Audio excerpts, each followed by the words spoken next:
Oke. Eh, gue mau nanya dulu gimana guys? Tadi ada kendala apa selama case building atau mikirin case-nya? Hmm, lagi-lagi kendala di rebuttal kalau aku Kak. Oke, ya, gue juga bisa lihat itu. Terus ada yang lain? Iya, gap juga diri battle, Kak. Oke. Emang susahnya apa di yang susah di ribat itu apa? Kak, aku pengen ini dulu. Tadi kan yang masalah, ini baru ketulis sih, tapi nggak tahu dia bener apa nggak. Ntar kakak nyari aja. Yang masalah diskriminasi itu loh Kak, yang katanya malah bikin diskriminasi karena dia spesial sendiri gitu kan. Pokoknya kayak gitu kan Kak bawanya mereka tadi. Ya, intinya gitu kan Kak. Terus kalau misalnya aku bawanya kayak gini, sebenarnya itu bisa aja loh merubah, sebenarnya itu bisa aja malah bisa menghilangkan diskriminasi karena contohnya misal it would change people life because maybe before they got disability, they got rejected or they got discriminated by their friends because they are stupid or so on and so forth. And these peoples are don't even know how to socialize with their friends because blah blah blah blah kan. But after they get the ability, they have these people itu punya suatu kelebihan yang bisa dibanggakan gitu loh Kak, sehingga dia bisa diterima dan tidak didiskriminasi lagi. Makanya dengan adanya ability ini malah bisa menghilangkan diskriminasi. Kalau ribetnya kayak gitu boleh nggak Kak?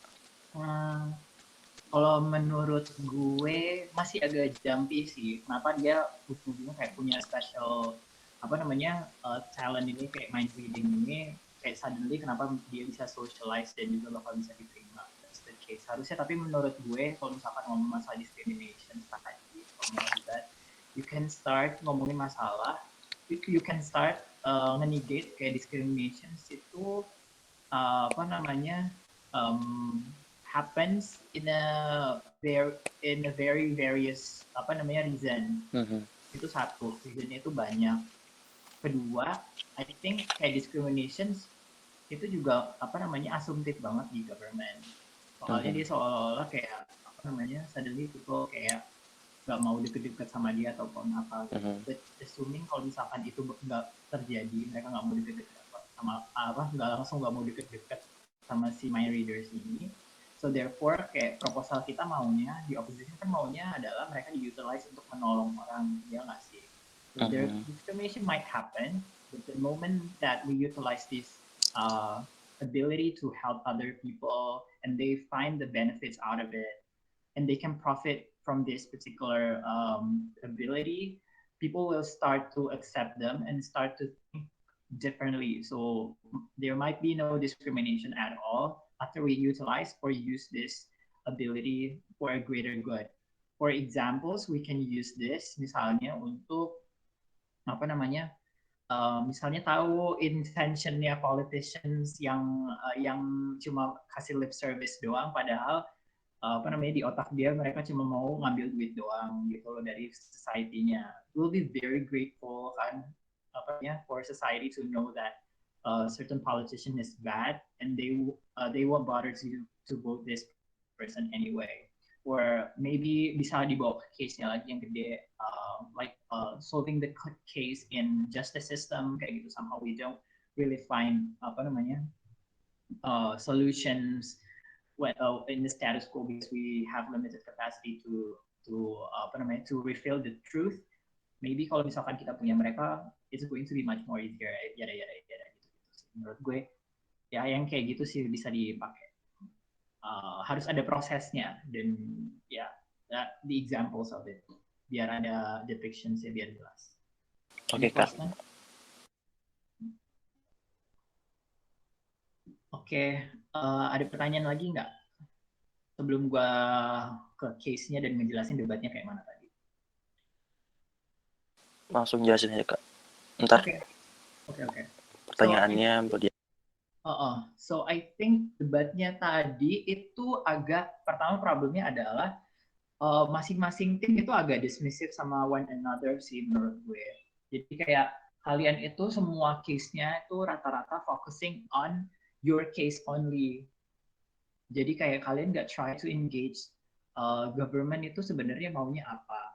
You try to analyze apa salahnya, tapi menurut gue itu kayak belum cukup. You guys harus framing sebenarnya kayak debatnya itu sebenarnya maunya apa sih. It's not about the discrimination, soalnya government itu kan ngomongnya discrimination mulu tuh. Padahal debat ini bukan ngomongin masalah discrimination, tapi kita ngomongin masalah mandatory atau choices atau ataupun apa kata lo orang kayak gitu kan. Seharusnya lebih ditekankan lagi di sana. Soalnya menurut gue tadi tim lo orang itu kayak ya ini apa namanya ngomongin choices sih, ini ngomongin ini, tapi menurut gue kayak kurang kerasa karena stop cuma sampai di situ doang. There are no apa namanya kayak further explanations kenapa choices itu important, habis itu kenapa government itu bisa memprotect regardless the proposal yang memang mereka offer dan lain-lain kayak gitu. Sebenarnya menurut gue beberapa hal itu udah potensial di tempat kalian, tapi gue rasanya kurang bisa dibeli because of analisisnya masih sangat lemah menurut gue, belum sampai akhir. Itu satu. Terus menurut gue juga harus di frame juga most of the time government itu masalahnya itu adalah nggak pernah engage ngomongin masalah mind reader as a whole. Mereka itu mengassume kalau mind readers itu kayak identity atau kayak karakterisasinya sama kayak misalkan Chinese minority, habis itu kayak misalkan black people in United States and etc. Ya kan, and clearly stated tadi di government. You can say that they're apa namanya particularly different gitu loh. Kalau misalkan ada certain discrimination for mind readers, it's not going to be the same like a Chinese or even African American because they got certain discriminations just because historical past atau historical accidents.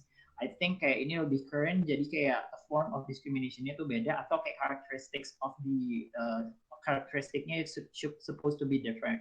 So the ideas of kayak misalkan colonizations and whatever it is, it's apa namanya it's not the debate at all gitu. Seharusnya kayak di apa namanya di frame kalau misalkan debatnya bukan ngomongin masalah itu gitu. Apa lagi ya bentar.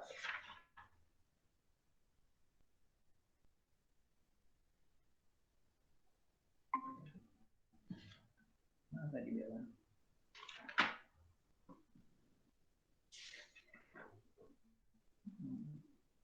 Kak, berarti intinya sama gak sih? Kayak misalnya aku tulis nih, government cannot overgeneralize the side effect of disability. Itu bener gak sih?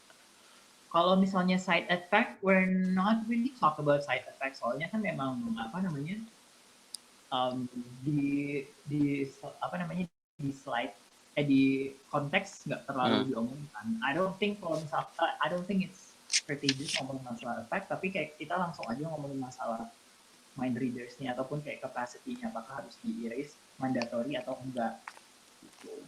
Sebenarnya kayak strategically bisa pakai stance kalian tadi loh, kalau misalkan di opposition ngomong oh gue mau apa namanya tetap ada vaksin tapi nggak mandatory. Jadi kalau misalkan ada yang mau ngikut ini oke, ada yang mau undergo ini juga oke. Cuma masalahnya adalah tadi nggak clear dari awal gitu loh. Terus kayak oke apa diulang-ulang gitu terus tapi gue nggak ngerasa itu develop itu sih. Udah benar itunya cuma nggak di develop.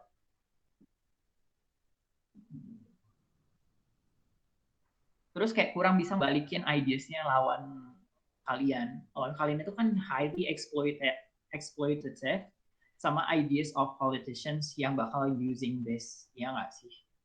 Gitu loh kayak apa namanya? Kayak politician will use this untuk apa itu kayak sebenarnya lu harusnya kayak highlights the harm it's not really clear from the government what politicians are going to do and are going to utilize these things itu kayak nggak jelas gitu loh untuk apa gitu. Tapi kalau misalkan dia pakai ini untuk kayak for betterment untuk kayak menang elections and untuk prepare for misalnya kayak dia mau baca apa namanya oh no bukan kayak gitu. So lo lebih baik ngomongin masalah kayak those politicians etc. Itu kayak case mereka itu sebenarnya nggak valid ngomongin masalah kayak politicians bakal utilize these things gitu loh. Soalnya spektrumnya seharusnya lo ngomongin masalah government yang memang lagi in power sekarang. Kalau misalkan ada abuse of abuse of that things, lu bisa bilang kayak lu bisa juga kayak misalnya prosecute those individuals yang memang mau, yang memang apa namanya, yang memang misuse this power, for example, kayak mungkin lo kayak di opposition bisa nambahin mekanismenya selain kayak nggak mau mandatory, lo bisa kayak buat law di mana kalau misalnya lo apa namanya intervene privacy of individuals by reading apa namanya their mind, kayak lo you might be apa namanya kayak prosecute them ataupun apa gitu loh, biar apa namanya biar biar bisa mitigate kasus masalah politicians-nya gitu. So the rest gue jelasin aja di case-nya ya, seharusnya kayak mana. So kalau misalkan di government itu case-nya adalah seharusnya kan kalau tadi di government yang tadi itu ngomongin masalah case-nya dari awal adalah discrimination, ya nggak sih? Kayak problemnya adalah kayak discrimination and people don't really don't really have capability to control the power. Tapi seharusnya lo ngomongin masalah kenapa ability of mind readings itu sebenarnya create a dangerous situations for society and also for those people who are possessed with this ability gitu loh. Jadi kayak bisa bilang kayak ini bakal dangerous buat mereka buat orang yang memang dapat capability ini dan society ataupun orang-orang di sekitar mereka gitu. Makanya kita mau vaccinate mereka gitu. So proposalnya bisa bilang kayak misalnya ya kita mau vaccinate mereka, but but we should assume kalau misalnya government memang misalnya udah punya data kayak 100% kalau misalnya orang-orang yang mana aja orangnya mau divaksinate. Karena ini kan cuma minority population, jadi it's supposed to be limited number of people, so it's going to be much more easier for government to trace individuals mana yang benar-benar possess disability. Habis itu you can say that the vaccines atau treatmentnya itu it's going to be 100% effective kayak gitu. Kalau misalkan nggak efektif, misalnya 60% ataupun 70%, there will be a retest untuk untuk mempurify ataupun untuk memperbaiki disability gitu. Terus kayak kalian kalau misalkan kalian jadi government, kalian juga harus paling nggak ngejelasin yang kayak gue bilang kan di motions-nya itu kayak ada wordings yang particular atau yang unik. So you define dulu aja apa maksudnya, kayak mind readers itu apa sih gitu loh. Jangan assume kayak misalnya kita semuanya tahu. Paling nggak kalau kalian itu take this advantage untuk kayak nge-frame atau buat definition. Misalnya mind reader di sini itu adalah kayak the one yang memang punya capability untuk mendengar mind orang, dia bisa dengar semuanya kayak gitu. Semacam kayak misalnya Profesor X kayak mutants di X-Men ataupun kayak Emma Frost juga gitu loh, yang bisa punya ini. Cuma bedanya adalah to some extent these people itu nggak bisa nggak bisa control it.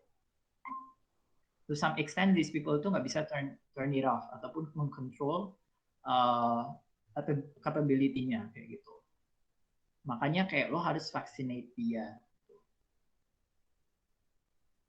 Terus kayak lo bisa bilang juga, assuming kalau misalkan ada yang refuse to do that, ya ya mau nggak mau kita tetap harus maksa dia yang refuse, atau kayak there will be misalnya minority of numbers of people yang refuse, but we can still force dia kalau misalkan voluntarily, that's even better. So first things yang harus dijelasin itu adalah, because kita setting kenapa ini dangerous kan, berarti kita harus ngejelasin dulu pertama burdennya adalah why this is so dangerous for society ataupun for those people who are possessing these capability. Tapi pertama dijelasin dulu sih apa sih yang bakal violates ketika memang ada capability ini. Misalnya lo bisa bilang yang ke harm dari society itu adalah pertama the idea of privacy dulu kayak gitu. kayak lu jelasin aja kayak privacy is so important. Kayak misalnya privacy itu adalah tempat kayak our mind dan thought kita di mana itu sangat personal, for example, atau kayak kalian bisa bilang itu itu domain kita atau personal autonomy kita di mana itu nggak boleh intervene. Even government aja kayak mati-matian untuk punya law yang memprotek ini. Hence hence privacy itu sangat penting kayak gitu. Di mana lu juga bisa mendevelop your emotionality, insight, and the only place di mana lu itu bisa ngerasa safe dan bisa nge-keep anything private from your life in that sense gitu. Terus lu juga bisa bilang kayak I think this mind also the place when we can develop kayak itu our place untuk misalnya kayak examining things ataupun kayak doing a conversations with ourselves misalnya kayak gitu and pursue self development etc. Jadi ini kayak tempat yang sangat private, tempat yang sangat benar-benar personal dan it's supposed to be not intervened by other entities. Therefore, privacy is so important, and this is something that that's going to be harmed by this kind of ability gitu. Masalahnya adalah kayak gini, lo juga bisa bilang kayak the issue here itu kayak by the existence of mind readers. Jadi kayak these mind readers itu kayak bisa ngedengar everything from our mind gitu kan. And I think kayak not every our mind itu supposed to be remain secrets gitu loh. Nah makanya lo bisa bilang kenapa gitu, soalnya lo bisa bilang kayak gini, pasti di pikiran kita itu ada yang namanya secrets ya kan, kayak misalkan trivial secrets, personal secrets, or misalnya commercial secrets, ataupun kayak secrets yang memang kayak gede, soalnya ini kayak misal berhubungan sama negara lo when it comes to politicians for example, and that's greatly harm misalnya kalau misalnya secrets ini exposed to the public kayak gitu. Makanya kita mau nge-hide the secrets in our mind aja, want to hide it from anybody gitu. Terus kayak lo bisa bilang juga itu kayak I think ini juga dangerous karena lu bisa bilang kayak kita itu kan kadang berpikir itu sangat spontaneous ya nggak sih, kita sih think about something very silly and something very somehow it's very uncontrollable gitu loh. Makanya lu bilang aja bisa ini sangat futile gitu macam kayak romantic thought, destructive thought kayak gitu, atau your fantasy for example kayak gitu. I think kayak that's the virtue of human being gitu untuk berpikiran kayak gini dan memang benar-benar nggak controllable. And I think it's I think it's going to be kayak it's going to be like kayak we are as individuals itu would be feeling so threatened kalau misalkan ngerasa ada orang yang benar-benar bisa baca hal-hal kecil kayak gini gitu. Makanya exposure to our kayak thought yang kayak gini itu nggak justify at all gitu. Terus kalau oke lah ini kan kecil secretsnya gitu kan, atau even if kayak we can say people itu don't always pay attention atau sama hal-hal yang kecil kayak gini. Tapi once itu terekspos dan lu tahu ada orang yang tahu itu, kayak you more likely to be like insecure nggak sih? Karena assuming kayak everybody knows your secrets, dan ada orang ini dan mungkin nge-reveal ke orang lain, I think that's why ini morally unjust untuk meng-keep this ability. Apalagi kalau misalkan lu belum bisa mengkontrol ini gitu. Therefore it is bad gitu. Habis itu kayak lu bisa bilang juga kenapa ini bakal bad juga buat si orang yang possessing these mind readings. Nah pertama lu bisa bilang it is going to be hurtful juga, makanya kita mau intervene as a government, kita mau intervene these things by giving mandatory vaccines itu karena ada damage to yourself juga kayak gitu. Misalnya uh, kayak misalnya kayak it's going to harm your memories ataupun kayak apa namanya ability to you for you to memorize some things because you apa namanya you have this ability lu tuh pasti akan bisa mendengar orang apa namanya pikiran orang banyak at the same time every day dan somehow lu engaging itu tanpa sengaja atau kayak lu akan nggak bisa disengage sama hal-hal seperti itu. Badnya itu adalah ketika lo kayak kebanyakan informasi di kepala lo, sedangkan lo punya capacity ataupun limit memories terhadap itu, it's going to be much kayak apa susah banget buat lo untuk disengage dan most likely lo akan disengage from yourself, individual thought kayak gitu. And therefore it is bad. Badnya itu adalah karena lo pasti akan miss apa namanya you miss something that constitute as your thought kayak gitu. Makanya kayak ini mekanismenya itu sama kayak misalnya torture yang memang dilakukan sama orang-orang di penjara Guantanamo.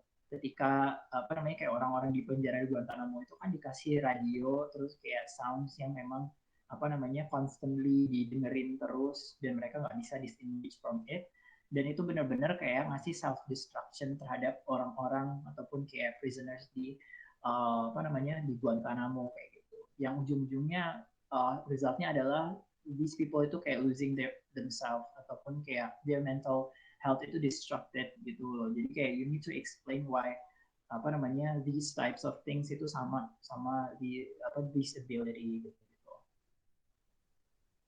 Karena kayak harmnya adalah kayak lu itu akan terus-terusan di abuse sama capacity ini karena there will be too much sounds, information, and you don't have strong memories atau stronger memory like Professor X, for example, kayak gitu. Makanya it's going to be much more dangerous kayak gitu. Dan paling penting lagi, lu akan kehilangan the importance of your self aspirations kayak gitu karena lu nggak punya kayak misalnya kayak regional identity because you consume a lot of people informations and there might be no space for yourself untuk benar-benar di aspirate gitu. That's the case. Terus yang bisa ditambahin lagi itu adalah misalnya kayak tadi kan kalau opposition bakal bawa ngomongin masalah kayak yaudah nggak apa-apa people enjoy it terhadap punya capacity ini ya nggak apa-apa lah tapi lu bisa kayak bilang tetap aja ini nggak boleh or we did not really allow this to happen because apa namanya it somehow can be hurting other people kayak bisa kasih contoh ya might happy to beat atau untuk mukul orang lain but I think kayak government also disallow that to happen atau there is potential that it's going to harm other people itu juga tetap government harus apa namanya take action to do that meskipun itu cuma potensial aja untuk menyakiti orang just like kayak kenapa kita kayak punya research in green technology ataupun kayak apa namanya untuk mengavoid effect of environmental destructions ataupun global warming padahal itu masih kayak apa potensial aja tapi tetap aja gitu government harus take actions over that kayak gitu terus kayak lu bisa bilang kalau di government juga bisa bilang so oppositions itu bakal bilang ini gift sih jadi nggak perlu harus di ini but apa namanya framingnya itu tadi di government tim government tadi benar sih ngomongin masalah ya kan lu dapetnya dari accidentnya cuma menurut gua butuh penjelasan lagi. So penjelasannya lu bisa bilang juga kalau misalnya ya lu dapetnya dari accident that means it is unnatural ataupun ini mutated itu makanya lu itu nggak punya attachment terhadap bakat ini kayak gitu. So kalau misalkan lu mau vaksinate juga lu juga nggak akan segitunya kehilangan gitu loh. It's just different kalau misalkan lu tahu-tahu genius dan dari lahir tahu-tahu umur 15 tahun lu divaksinate dan tiba-tiba jadi bego that's different gitu loh lu udah build certain attachment jadinya lu kayak apa namanya lu akan sangat kehilangan tapi beda kalau misalkan sama ini kan lu dapetnya dari accidents yang memang nggak terlalu lama jadi kayak attachment dari sini dari bakat ini itu nggak terlalu apa namanya attached to you gitu gitu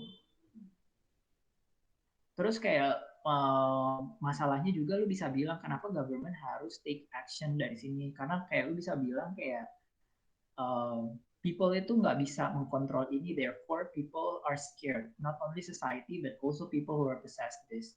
Makanya government itu harus take actions untuk mengoffer solution yang non problematic, which is the vaccine in itself. Terus menurut gue juga lu bisa ngejelasin di government itu kalau konteksnya adalah yes there is kayak misalkan orang yang memang mau melakukan harm misalnya atau cause certain harm, makanya lu bisa bilang kita mau dealing sama orang-orang yang macam ini kayak gitu. Kayak apa namanya? Kayak we need to be kita harus ensure orang-orang ini itu untuk nggak menyakiti orang lain, untuk nggak menyakiti orang lain dengan potensi mereka. Soalnya I think it is the duty of government untuk memprotect society yang nggak punya capability ini gitu loh. Soalnya mereka yang seharusnya lebih di-guaranteed dibandingin sama orang-orang yang memang possessing mind reading capability gitu. Kayak gitu, karena kalian bisa bilang kalau misalnya kenapa kita lebih harus protecting orang-orang yang memang nggak punya mind reading, karena they are general populations dan mereka potential victim, kalian bilang kayak gitu aja. So I think kayak therefore mereka itu harus lebih di-defend di sini dibandingin sama dibandingin sama orang yang punya mind reading capability.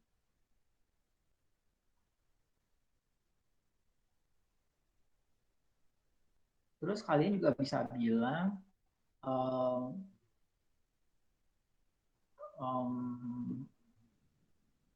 I think kayak bisa ngomongin masalah the utilitarian concept.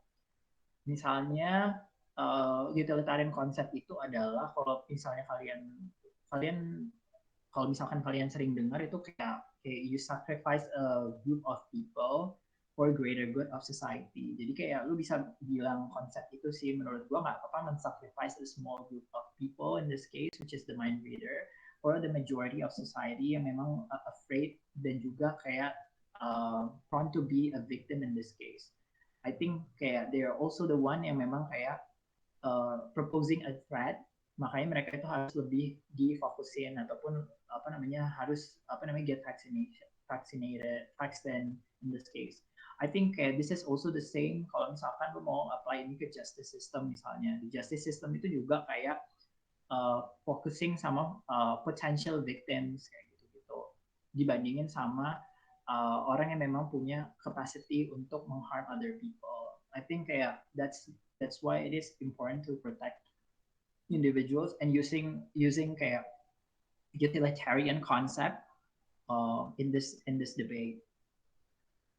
Terus kalau misalkan tadi kan gue di opposition itu kayak ngomongin masalah kayak law system kan, kayak yaudah kalau misalkan lo mau kalau misalkan ada yang doing mind reading dan itu nge-harm orang, ya udah diprosecute aja, di opposition bakal bilang kayak gitu kan. Kayak gitu. Soalnya itu udah kayak possessing a threat dan juga a harm. Jadi kayak lu bisa bilang assuming kalau di government lu bisa bilang kayak assuming oppositions bilang kalau misalnya mereka akan memprosecute orang ini, I think it's not going to work. Karena pertama our law system itu juga belum ada yang bisa mengadjust the system ataupun gimana caranya memprosecute this particular person kayak gitu. So I think the system itu nggak bakal adjustable sama hal-hal seperti ini. Makanya the only way for you untuk beneran menghapuskan ini itu adalah dengan vaksin dibanding prevent mereka based with law system yang memang kita punya sekarang. So that's the thing. Ada yang mau nanya nggak? No.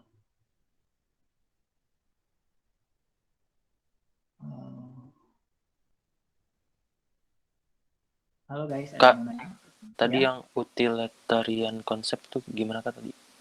Utilitarian konsep itu kayak kita mau sacrifice kayak a group of people for a greater good of society. Itu maksudnya adalah kita mau sacrifice orang yang sedikit satu misalnya untuk 100 orang. So konsep ini sama kayak military. Jadi kita ngirim militer ke perang maybe they will be sacrificed dan mati gitu. Tapi that's okay karena kita dari kematian mereka kita itu kayak men-save banyak orang kayak gitu loh. Misalnya satu militer itu save 100 orang dan lain-lain. So it's a matter of sacrifice gitu sih sebenarnya ininya konsepnya maksudnya gitu. Banyak contohnya sih, tapi contoh yang sering dipakai itu contoh kayak military itu kayak utilitarian. Misalnya di sini kayak misalnya bioethics somehow juga kayak itu utilitarian. Itu kayak somehow mengsacrifice sesuatu tuh buat kebaikan bersama kayak gitu. Atau buat kebaikan yang lebih besar. Gitu. Is that answering your questions? Oke, Kak, clear. Ada pertanyaan lagi? Kalau enggak gue next ke kasus oppositions. Next aja Kak, nggak apa-apa. Oke. Kalau misalkan di oppositions itu we want to still have vaccinations, benar. Seharusnya diomong dulu kita tetap mau ada vaccinations. Jangan langsung jump ke we give the choices gitu. Harusnya diomongin kayak lu tetap mau ada vaccinations. We're saying that it is okay for them to be vaccinated, but it's supposed to be based on willingness kayak gitu. We don't really like the proposal from the government because it is forcing individuals into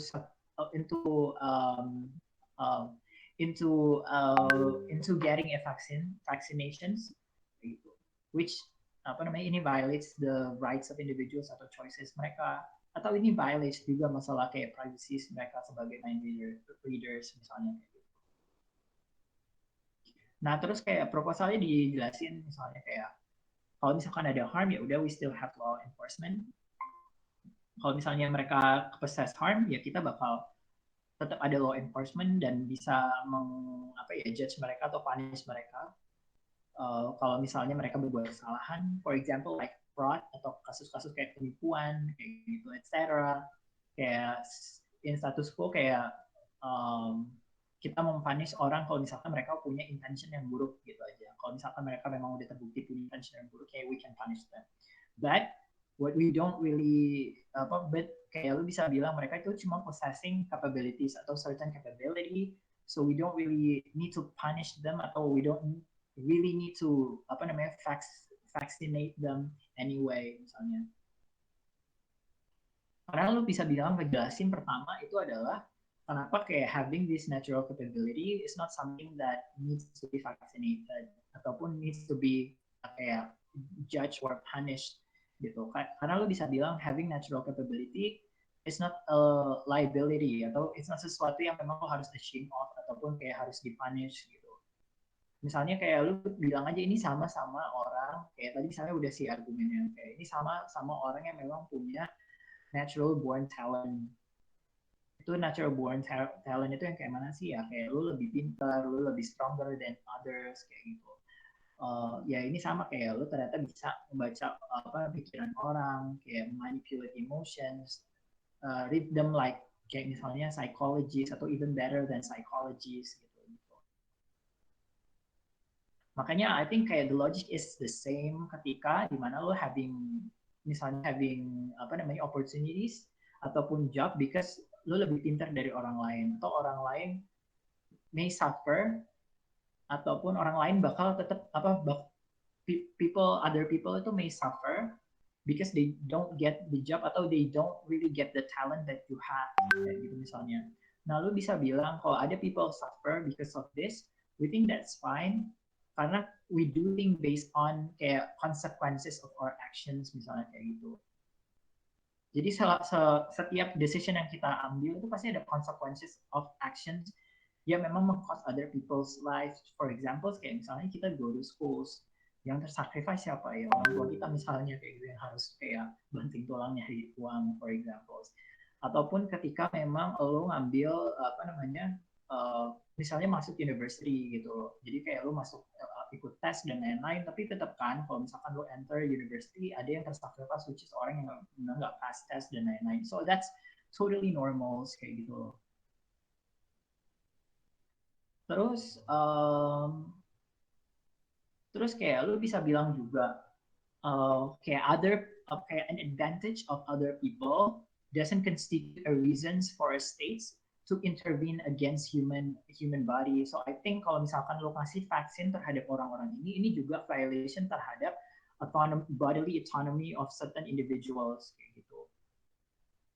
I think that's not okay because government itu harus respect the body autonomy of individuals. The body autonomy itu maksudnya adalah right lu sebagai individuals untuk mengatur badan lo mau apain badan lo mau simpan apa mau ngapain badan lo itu terserah lo kayak misalnya lo mau meninggal mau dikubur di mana lo itu terserah lo. Habis itu lo mau kayak ngasih organ buat siapa itu juga terserah lo. So that's the bodily autonomy kayak gitu. Atau lo nggak mau ngasih sama sekali, that's fine gitu. Sama-sama kayak ini kayak udah di badan lo, it's supposed to be lo yang benar-benar kayak ngatur those things kayak gitu.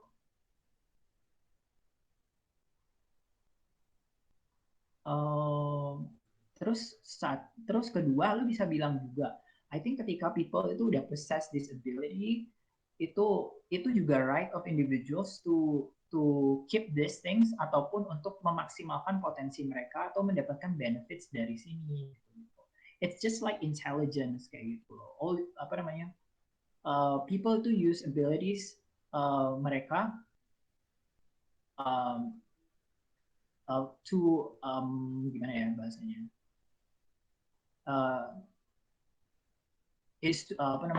Mereka itu kayak okay untuk kayak pakai kayak ability ini buat mereka sendiri kayak gitu because of that autonomy tadi gitu kan.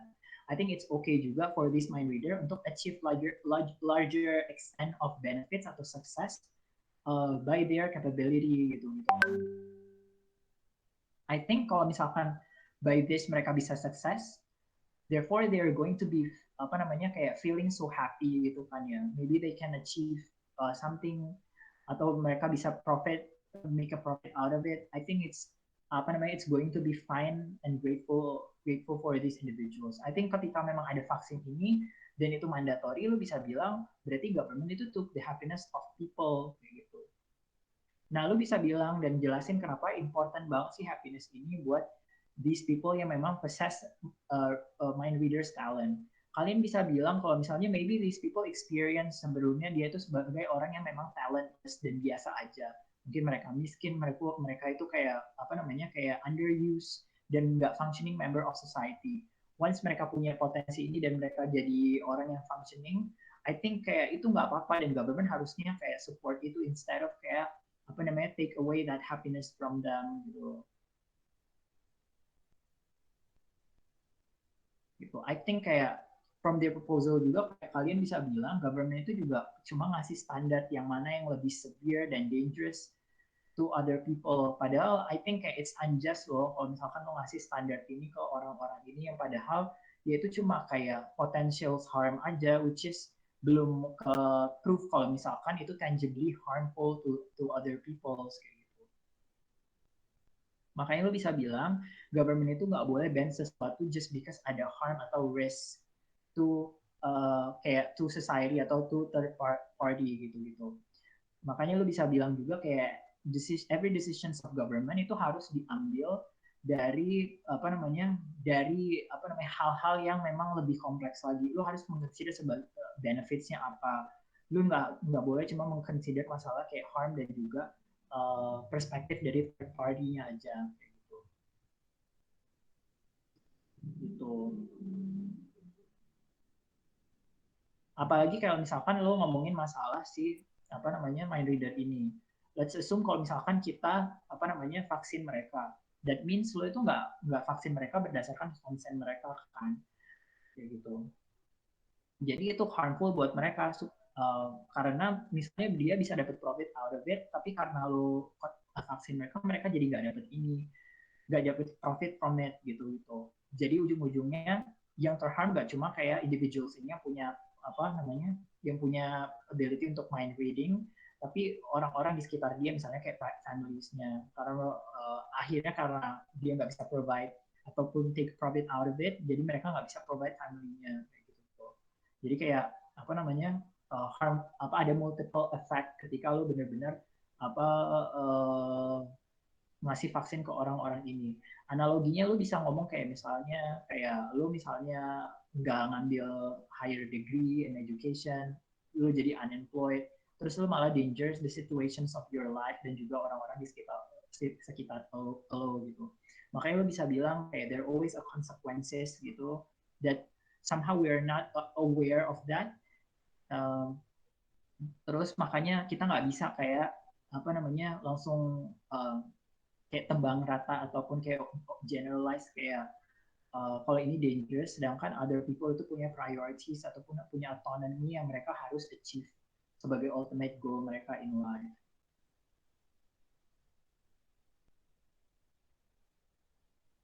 Terus lu bisa bilang juga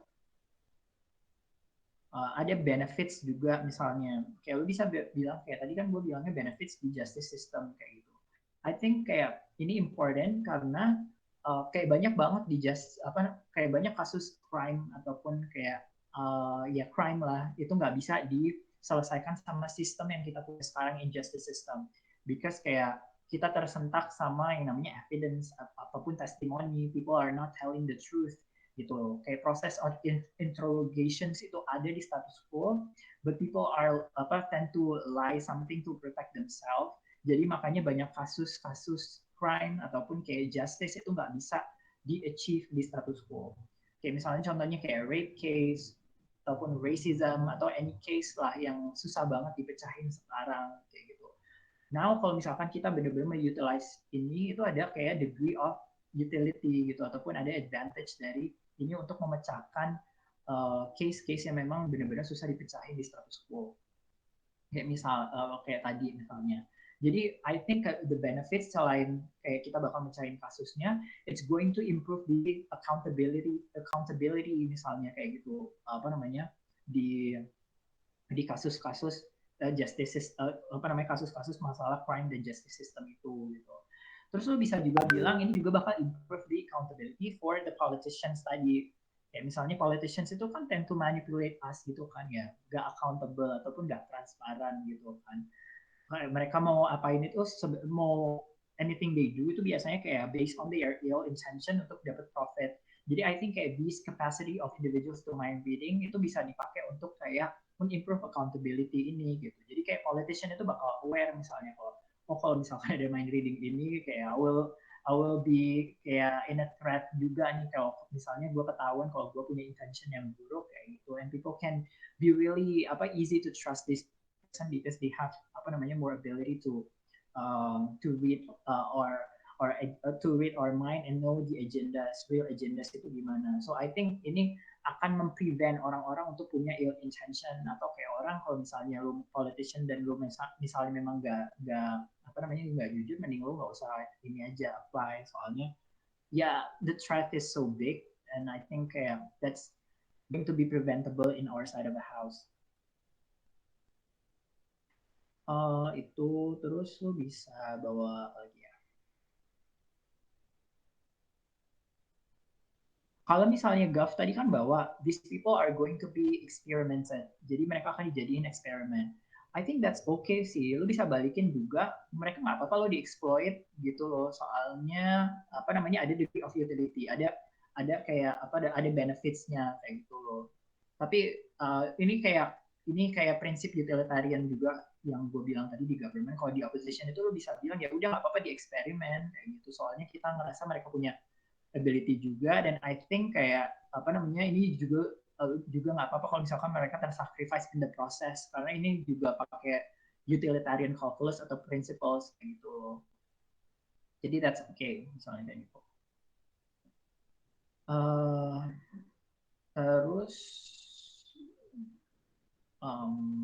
Terus kayak misalnya bisa ngomongin masalah kayak government tadi bilang ngomongin masalah orang itu kayak dia itu bisa nangkep banyak banget informasi gitu kan ya. I think lo bisa bilang kayak gini sih, kayak kayak lo bisa bilang kan dia government tuh worry about secrets ya kan. Lo bisa bilang secret itu nggak akan didapat kalau misalkan you are in a public setting gitu loh. kalau misalnya public setting itu kayak ya kayak misalnya in day to day basis di luar ataupun di mana gitu, kayak lu bisa bilang kayak you most likely dapet yang random pastilah informasinya, dan lu bisa bilang juga kayak jelasin kayak brain mechanism itu kayak mana sih kayak gitu. Brain itu juga punya mekanisme kan untuk forget things easily gitu, so they might be okay lah kalau misalkan apa namanya this capability to exist gitu.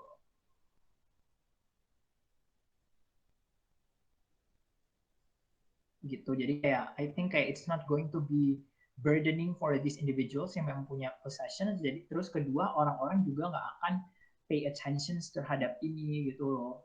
Karena karena kita bisa relate lah kalau misalnya kita tahu certain information dan itu nggak terlalu penting, we still can forget it, and I think it's fine gitu loh.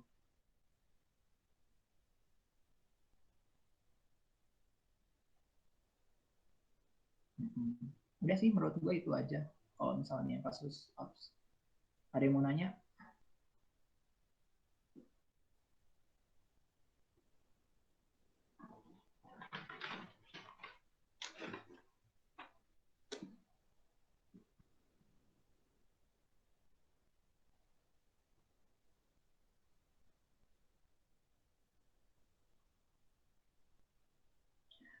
Oke, kalau nggak ada yang mau nanya, gue ke personal aja ya.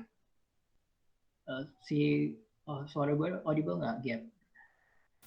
Audible kok, Kak. Oke, jadi mulai dari start speech, apa namanya, opening speech-nya dulu ya. I think buat opening speech lo, buat apa namanya, kan lo kan speaker yang memulai debat ya. Lo kan speaker yang memulai debat, jadi menurut gua lo harusnya ngasih effort untuk buat opening yang oke.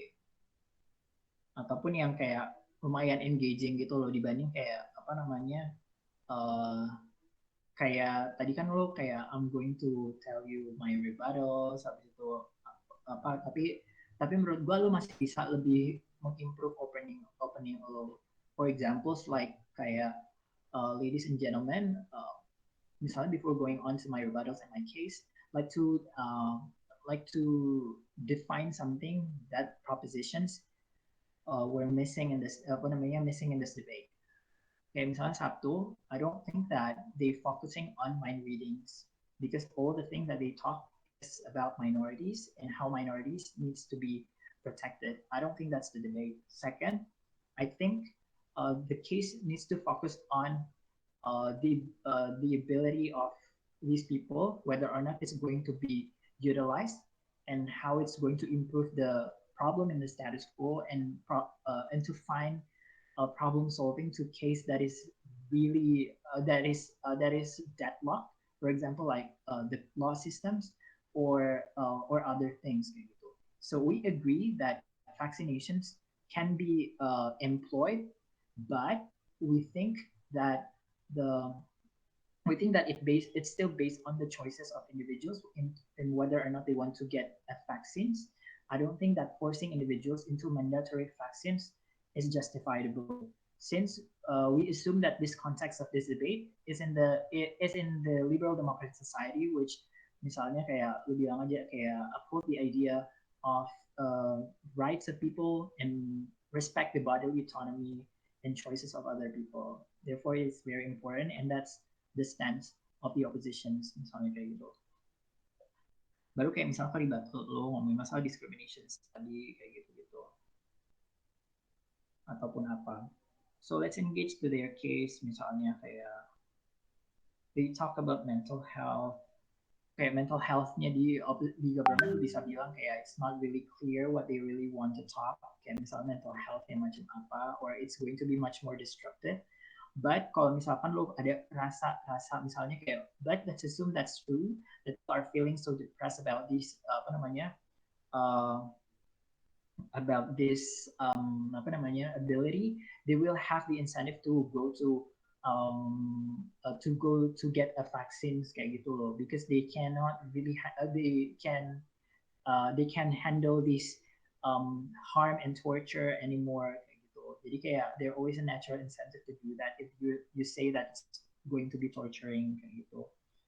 Makanya nggak perlu proposal mereka, so we mending kayak we let them kayak go vaccines voluntarily instead of kayak forcing them. Terus tadi menurut gue juga masalahnya adalah kayak argumennya itu nggak dikasih judul. Jadi kayak judulnya itu apa kayak menurut gue belum jelas kayak gitu loh. Kayak it's no kan lu bilang tadi ini blessing dan ini talent, seharusnya kayak dikasih judul dulu apa gitu loh tadi. Kayak kenapa ini misalnya nggak boleh why this is unjust to force them because we believe that their ability is also blessing and talent and supposed to be kept by them kayak gitu misalnya. Terus kayak baru ngomongin masalah kayak mereka dapetnya kayak mana, terus ngomongin masalah right lo dan lain-lain. I think kayak kalau misalkan mau buat arguments dan memang selesai itu coba pikirin kayak satu argumen atau argumen satu itu setiap objeknya beda-beda gitu. Jadi kayak argumen satu lo tuh kayak ngomongin masalah government, ya udah ngomong government aja, nggak usah pindah-pindah lain, nggak usah ngomongin aktor lain. Just focusing on government di satu argument. Atau dua ngomongin masalah society ataupun mind readernya gitu. Supaya nggak ngacak-ngacak gitu loh. Soalnya gue ngerasanya kayak tendensi lo ini suka nyampur argumen dan memang argumennya biasanya nggak selesai. Jadi kayak kelihatan ada kayak 3 objek atau 3 aktor di satu argumen, which is not strategic. Seharusnya lo bisa jadiin itu kayak argumen yang berbeda dengan aktor yang berbeda gitu. Jadi itu ya setiap argumen harus punya subjek yang beda-beda supaya lo punya insentif untuk develop itu dan di karakterisasi biar lo bisa nge-develop your arguments based on that characteristics of the characters ataupun subjeknya gitu.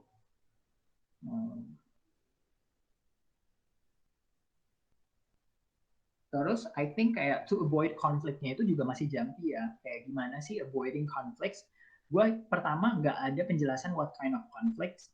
Terus kedua, how do you solve that by this? Nggak ada proses whatsoever. Jadi ini kayak merely kayak assumption dan juga assertion aja. Kayak gitu. Gimana caranya lo merecover konfliknya? I don't know what kind of conflict, tapi you need to be very specific on that. Kalau misalkan lo mau pakai case gue yang kayak misalnya politician tadi untuk mengimprove accountability itu lebih menurut gue lebih jelas gitu loh pas kasusnya problemnya gitu dibanding yang tadi kayak gue masih belum paham gitu loh maksudnya apa. Terus menurut gue kenapa penting untuk tahu mental stage of other people gitu loh. Kayak mungkin lo mau punya argumen ngomongin masalah kenapa ini bakal mengimprove relationships of people, tapi lo harusnya kayak kasih contohnya. Mungkin kayak contoh-contoh yang lucu itu adalah misalnya ada in relationship somehow it's really hard to understand our partners kayak gitu because they assume that we are mind readers. I think now if we have this ability it's going to be much more easier kayak gitu. Jadi what we are actually improve itu adalah kayak misalnya certain relationships yang memang certain personal relationship like this kayak gitu-gitu misalnya. Kenapa? Tapi I don't think it's important juga sih sebenarnya ya. Cuma kalau misalnya lu benar-benar mau lucu-lucuan ya that's okay gitu. So you can be more understandable and feel kayak misalnya ini juga benefits for people untuk kayak misalnya feeling understood dan juga being listened because we understand what they really think about because somehow people also don't understand what they really think about gitu loh. I think kayak one mind readers can be utilized in that extent gitu misalnya. Gitu. Tapi kayak tetap kayak lo harus menjelaskan dan nge-frame kalau misalnya that's also benefits for certain individuals and why that's okay gitu for individuals untuk say these things. Gitu. Ada yang mau ditanya nggak? Menurut gue udah sih itu.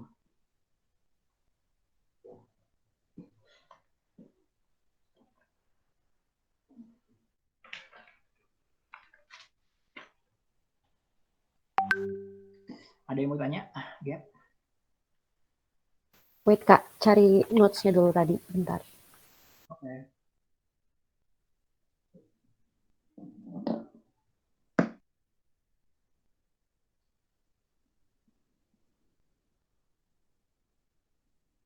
Kak, aku tuh masih bingung cara attack argumen lawan gitu loh, Kak.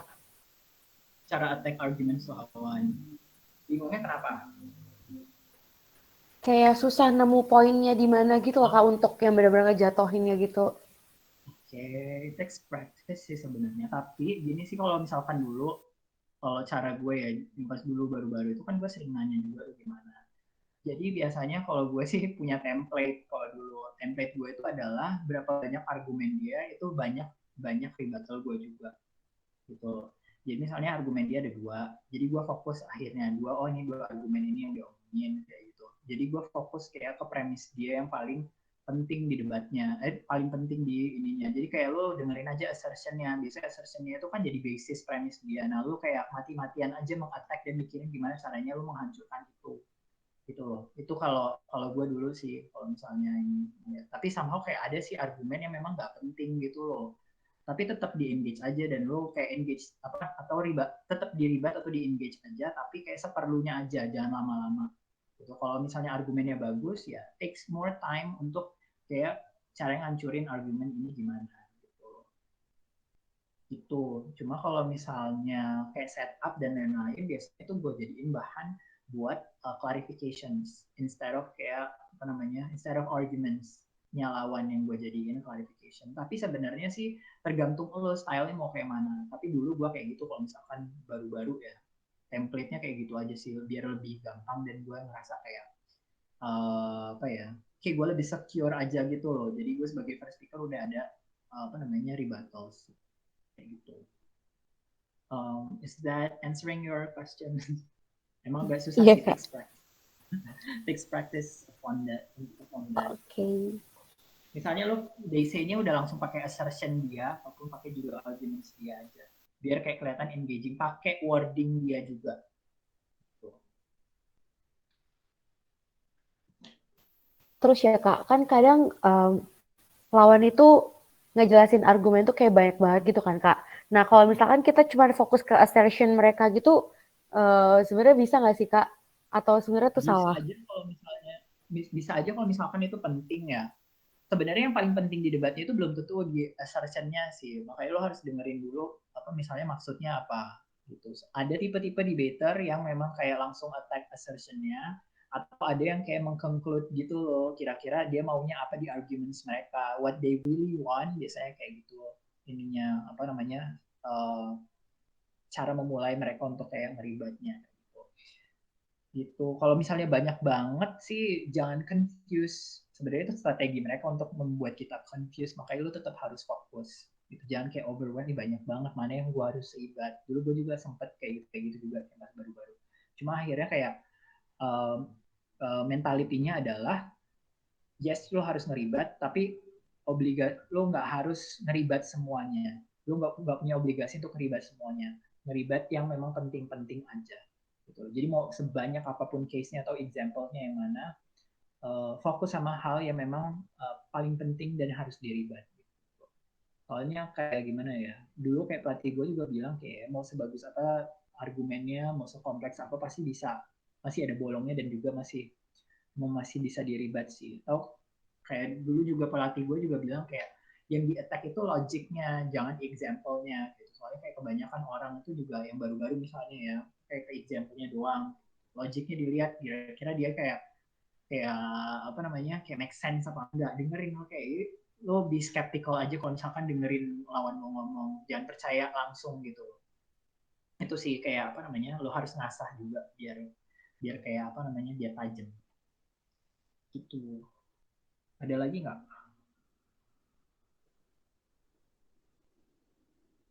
Enough, Kak. Oke. Sekarang sih as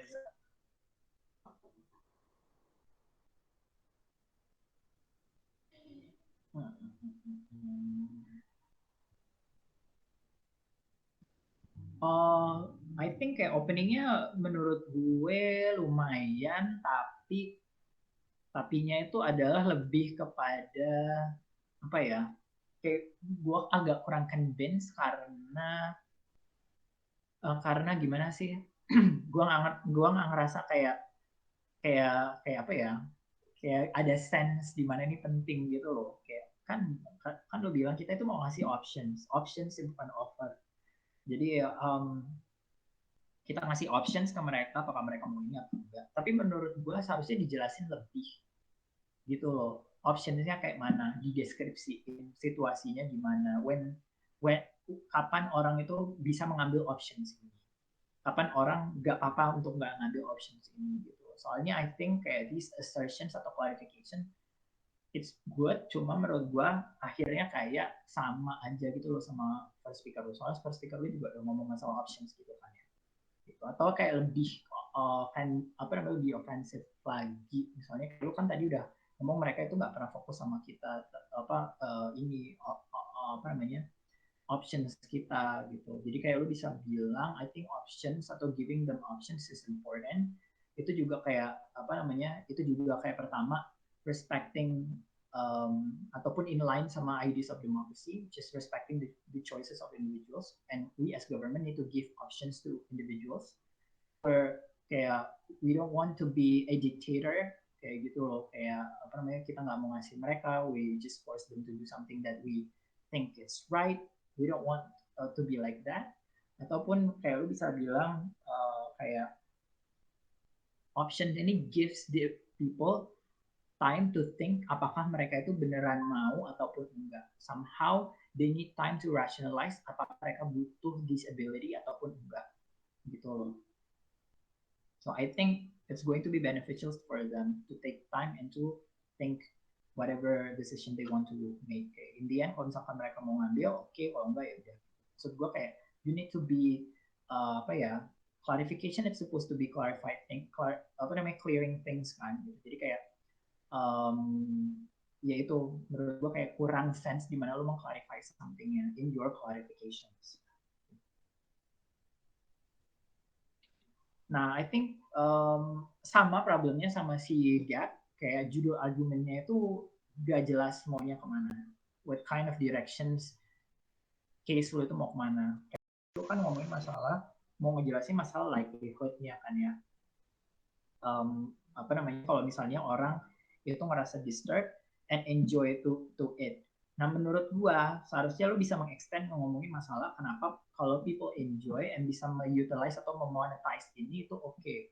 Itu kayak kurang terjelaskan gitu lo di tempat lo. Kenapa itu oke to begin with gitu. Yang masalah disturbing ya udah ya menurut gua kayak kan lo udah ngomong kayak mereka udah ini juga menurut gua masih bisa di-expand sih, masih bisa di-elaborate. Kayak misalnya mereka bisa ngambil vaksin kalau misalkan mereka ngerasa disturbed gitu, tapi gue ngerasa kayak masih kurang explanationnya sama yang gue kasih di basic sebenarnya.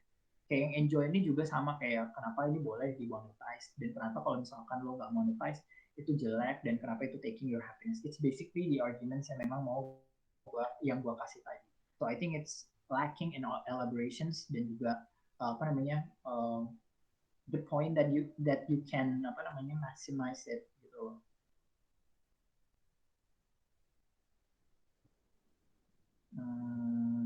Iya. Terus masih under time ya tadi. Menurut gue seharusnya masih banyak yang bisa dieksplor, cuma I don't know. Terus in terms of response, menurut gue you should find ini juga deh kayaknya template template responnya. Soalnya menurut gue kayak tadi responnya kan ini beda lah sama kayak pandemic, mereka nggak contaminated, mereka nggak transferring, tapi itu terlalu kayak parameternya terlalu convenience gitu loh. Sebenarnya benar kayak nggak ini, tapi in conclusion apa gitu loh, in conclusion ini nggak harming other people, jadi nggak perlu kayak lo harus maksa mereka untuk ini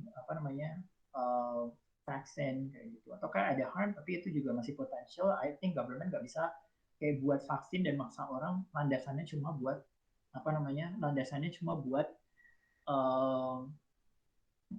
landasannya cuma gara-gara itu potentially harming gitu loh. Makanya kayak misalnya during technology itu ada potential harm, ada research dan lain-lain, tapi government nggak kayak buat itu jadi mandatory gitu kan harus ngapain gitu misalnya. Masih ada kayak certain option di mana orang bisa kayak giving effort to do things like environmentally friendly atau enggak. Tapi kalau misalkan mau benar-benar kayak environmentally friendly, that's going to be good, dan government bakal support lo. Seharusnya yang lebih kayak gitu. Udah sih menurut gue case-nya itu aja. Soalnya tadi agak, ya argumennya nggak perlu gue ini lagi ya. Soalnya argumennya bisa di-improve. Tadi gue udah kasih juga cara gimana. Ada pertanyaan nggak? Clear, Kak. Oke. Sekarang si Dika.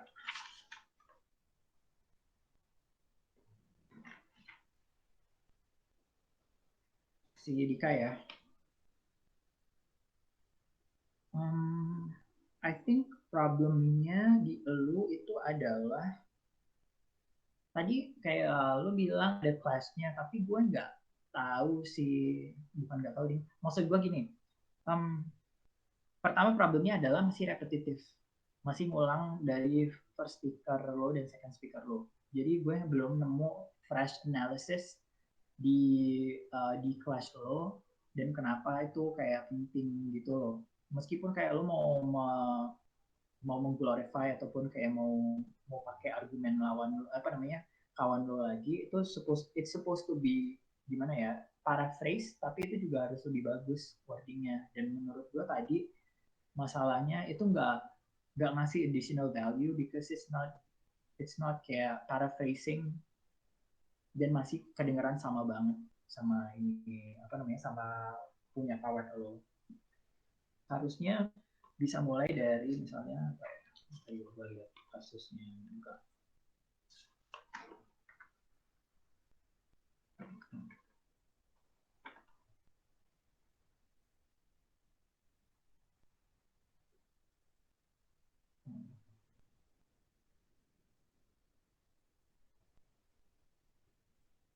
Misalnya biggest case yang dibawa dari awal sampai akhir dari kasusnya Gav itu apa aja sih yang diomongin tadi? Konflik, ngomongin masalah politicians, kedua ngomongin masalah kayak mental health gitu. Kenapa? Terus lo jawab kenapa those things itu bisa mitigatable in our side of the house. Dan kita udah explain it well in our side gitu. Pertama ngomongin masalah politician dulu aja deh. Menurut gue itu kan yang sama sekali nggak di-engage dari tim kalian. Paling nggak lo speaker yang memang kerjanya ngerespon, ya respon case-nya mereka, bukan kayak cuma apa namanya repeating aja gitu dari tim lo gitu. Masalah case politicians, kenapa itu juga apa namanya nggak seperti apa yang diomongin sama government, ngomongin masalah kayak avoiding conflict. Kayak lu bisa bilang apa namanya kayak lu bilang kayak gini, oke, lu admit aja kalau lu nggak bisa apa namanya avoiding conflict ataupun nggak bisa nyelesain konflik semacam itu di tempat di either both side gitu loh. Soalnya menurut gue itu burden dan deadlock di debatnya, dan lo harus mecahin deadlocknya. Lo bisa kayak ngedebat itu atau lo kayak give up aja the burden kalau lo terima burdennya kalau lo nggak bisa nyelesain konflik. Tapi at the very least tempat kita benefitsnya apa buat conflict resolutions later on kayak gitu. Konfliknya itu nggak cuma ngomongin masalah politicians aja, tapi konflik ini masalah kayak apa namanya two people in day to day basis kayak gitu. Lu bisa ngejelasin kayak konflik masalah kayak apa sih kalau misalnya ada the existence of this mind reading, konflik macam apa sih kayak konflik internals within individuals yang memang apa namanya kan nih nanti dulu itu kayak Gavin case-nya. Sorry. Kayak lo bisa bilang ngomong masalah kayak konflik itu apa namanya unmitigatable. Tempat kita paling enggak konflik kalau misalkan memang ada mind reading ini itu gampang lebih diselesain gitu. Satu misalnya in regards to politicians, lu misalnya kayak let's assume misalnya tadi kan belum ada yang bawain masalah accountability, lu bisa ngomongin masalah accountability, politician jadi lebih accountable gitu. Ataupun in terms of relationships misalnya kayak gitu, itu bakal lebih tergaranti kalau misalkan itu bakal bisa diimprove because now you know kalau misalkan if there is a problems in people's mind, you can really easily trace that and you can make up for that things kayak gitu. Jadi lo nggak bisa lo jadi in our side of the house itu lebih gampang untuk mengimprove yang namanya konflik atau apa namanya ataupun konflik which is konflik internal ataupun eksternal di societies gitu. I think that's why kenapa ini penting gitu loh untuk apa namanya untuk dictate to individuals. Terus si Web tadi kan ngomong kayak itu bakal jelek buat mental health lo karena memang people disgusted terhadap lo dan lo bakal tahu kayak gitu ya kan, dan itu bakal membuat lo sangat traumatic dan lain-lain. I think kayak lo bisa kayak bilang kayak ini nggak valid sih, kayak oke lah lo bakal traumatic misalnya ngedenger orang gak suka sama lo dan talking shit about you misalnya kayak gitu, tapi the thing is kayak lo akan memang mungkin mentally breakdown dan lain-lain, tapi itu happens sehari dua hari aja ataupun kayak lo akan forget itu juga anyway ya.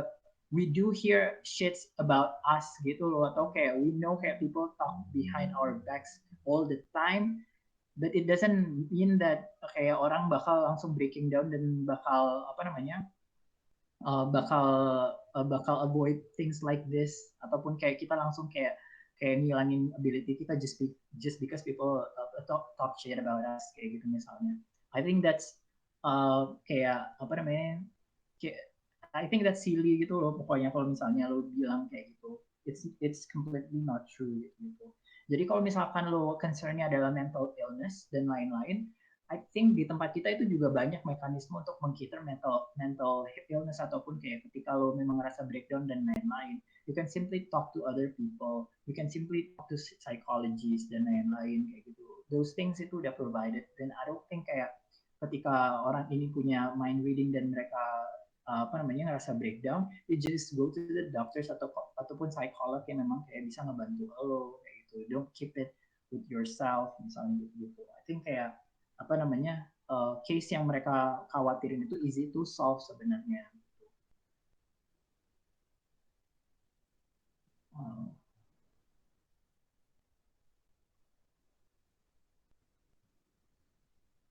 Terus ya eksploitatif juga menurut gue bisa dipakai tadi yang rebuttal yang gue kasih. Kayak eksploitatif nggak apa-apa pakai ideas masalah kayak utilitarian concept. I think kayak lu bisa nggak apa-apa sih mengeksploitasi orang. We do exploit kayak nature sampai to some extent distracting. Tapi ketika memang itu dieksploit dan destruktif sama orangnya, I think government pasti ngasih compensation tertentu gitu loh buat mereka untuk merecover ataupun ngasih effort tertentu supaya orang ini terrecover lagi gitu-gitu misalnya. Atau mereka pasti kayak government itu punya complete measurement ketika mereka mau experiment something. Jadi we're not going to carelessly do such a things like make them exploitative, tapi mereka juga nggak di-consider right-nya gitu. Kan banyak sih kalau misalnya banyak hal yang memang udah di-improve di status quo in regards to the experiment gitu. Kayak experiment to human itu juga kan pasti dipikirin kan gak eksploitatif, macam kayak misalnya eksperimen tuh sekarang setahu gue ada teknologi namanya kayak sel ya, jadi kayak lu nggak perlu pakai eksperimen human lagi tapi pakai sel. Maybe kayak there is such an alternative dan juga insentif buat kayak scientist atau government untuk kayak think that they are human same with us gitu loh, dan kayak it's not okay to experiment a lot kalau misalkan itu udah kayak destructive for human kayak gitu. Jadi kayak menurut gue ini untuk mendebang the ideas of eksperimen itu juga nggak bakal destructive even if kita bakal pakai mereka sebagai eksperimen gitu.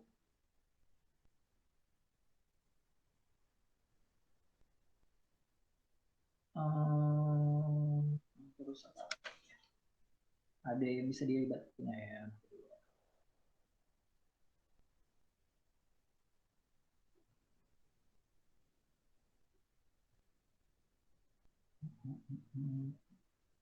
Ada yang mau ditanyain nggak si Dika? Iya, Oh, ini ada. Ada nggak? Iya, ada yang mau ditanyain. Apa? Soal ini, as a whip itu sebenarnya boleh bawa new meter atau enggak sih, Kak? New matter boleh kok menurut gue, asalkan itu memang masih nyambung sama itu loh. Soalnya kemarin Kenapa? tuh kan udah ada technical meeting gitu ya, Alsa, terus di presentasinya tuh bilang benar-benar nggak boleh no new meter gitu loh, Kak. Jadi Oh. ya gitu. Tapi menurut gue itu bukan sesuatu yang lo harus ini sih, apa namanya? Bukan new matter. Emang kalau new matter nggak boleh ya udah deh. Misalnya setiap kompetisi yang beda-beda sih. Tapi lo bawa new analysis, so it's different. Misalnya new analysis sama new matter itu beda ya. Gitu. Jadi kayak misalnya matter itu mungkin fakta tertentu yang memang nggak dibawa, apa bukan? Kayak prinsip tertentu ataupun debat apa namanya subjek debat tertentu yang memang nggak dibawain sama first sama second law. That's could be a new matter. Tapi yang lo boleh bawa ya new materials in terms of analysis gitu. Ya lo mau bawa apa kalau nggak boleh bawa analisis lagi gitu kan? Gitu. Tapi menurut gua lo harus khawatir sama itu. Soalnya menurut gua concern dari speech lo itu adalah ya gimana caranya meng-avoid untuk nggak repetitif. Soalnya nggak boleh bawa new matter tapi lo repetitif ya menurut gua sama aja gitu loh. Oke. Okay.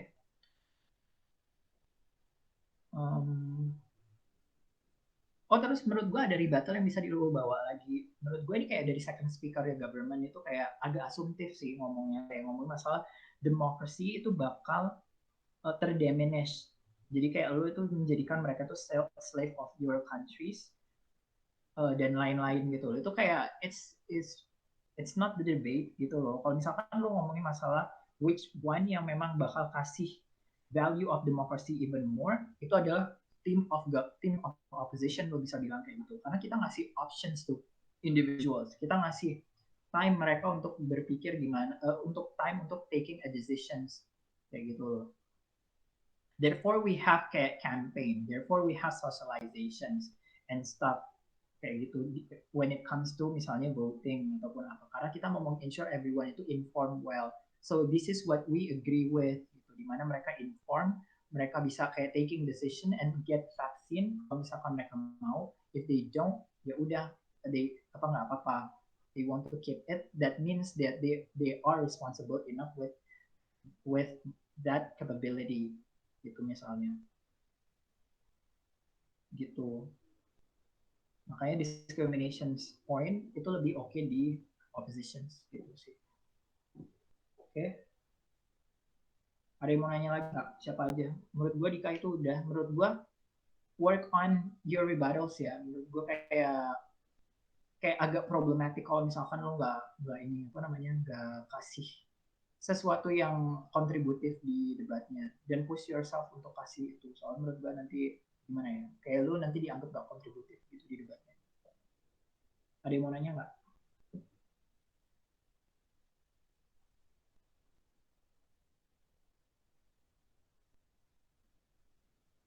Terima kasih.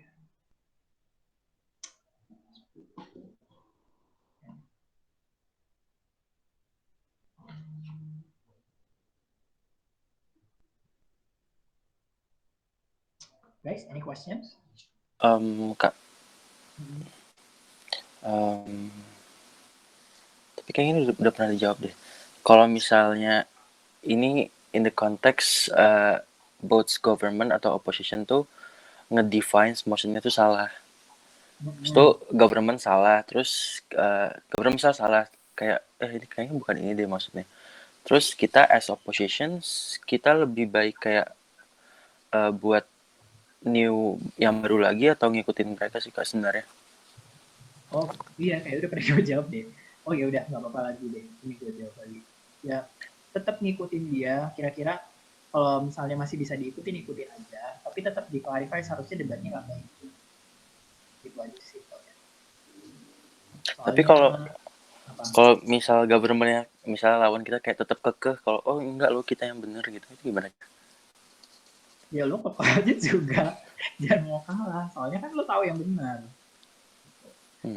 Tapi kayak most likely gimana ya?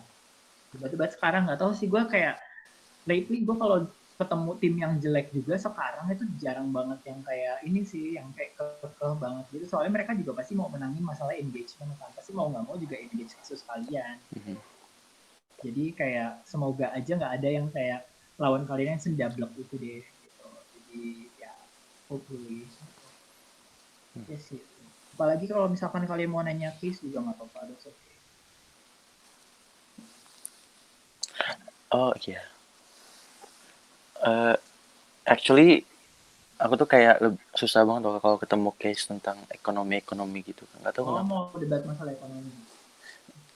Tapi kayak bingung gitu loh kamu mulai dari mana. Oh, mau mulai dari mana? Sebenarnya, oke, kalau ekonomi ya, ekonomi itu sebenarnya sesuatu yang gak gue suka juga sebenarnya ya. Awal-awal, Mhm. kayak awal-awal debat itu kayak gue bingung, kayak pasti gue nanya, hampir semua debater itu pasti gak suka sama ekonomi deh, kecuali anak ekonomi, I don't know. Cuma ketika memang, apa ya, lu paham satu, itu pasti kayak, lu paham satu konteks, lu pasti kayak bisa untuk mendebatin itu. Jadi yang dulu gue awal-awal jadinya kayak lumayan tertarik sama ekonomi itu adalah gue case building satu case masalah ekonomi, terus gue itu kayak pahami semuanya. Jadi gue cari pokoknya misalnya dari apa namanya, dari parameternya, meternya, country-nya apa. Jadi gue kayak buat list dan juga apa namanya, list fakta-fakta dulu gitu yang gue ini apply di Word.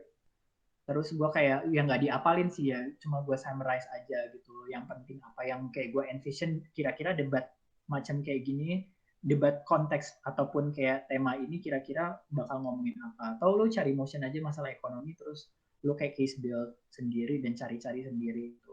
Dulu gue starting untuk nyari masalah austerity di Yunani. Jadi gue nyari masalahnya kenapa sampai ada apa namanya, sampai ada economic crisis yang segitu gedenya di Yunani gitu loh. Kayak gitu, makanya ketika apa gue cari pokoknya kesalahannya di mana, efeknya kemana, kayak itu. Terus kayak apa aja yang government udah lakukan gitu loh untuk apa namanya, mengavoid untuk kayak mengovercome the problem gitu-gitu. Terus siapa aja yang kena imbasnya, oh ternyata Euro kena, kenapa kayak gitu. Jadi kayak gue akhirnya ketemu fakta-fakta yang lain kayak gitu loh untuk kayak ini. Terus kayak argumen masalah ekonominya itu kayak mana cara nge-build-nya. So I think it's really complex. Gue juga kayak gak mungkin bisa ngejelasin itu kayak at one night.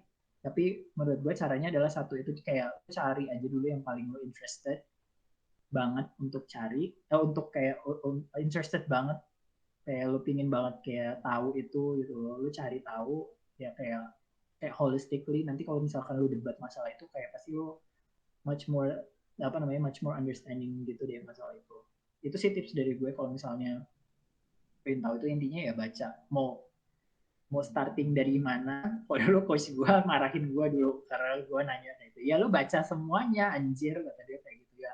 Mau gak mau emang kayak gitu, emang dibaca semuanya sih kayak gitu. Jadi jangan males, you need to be diligent kayak gitu loh. Jadi kita mau baca bacaan apapun ya lu baca aja.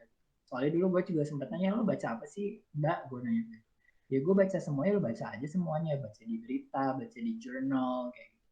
Gue lebih suka baca di jurnal karena memang udah ada analisisnya. Kalau di berita seneng juga sih gue, um, apa namanya, kalau di berita itu. Tapi masalahnya kalau di berita kan sedikit ya ininya, apa namanya, kayak analisisnya sedikit. Gue jadi ya lebih seneng di jurnal. Gue cari yang PDF terus gue bacain gitu, biasanya analisisnya udah.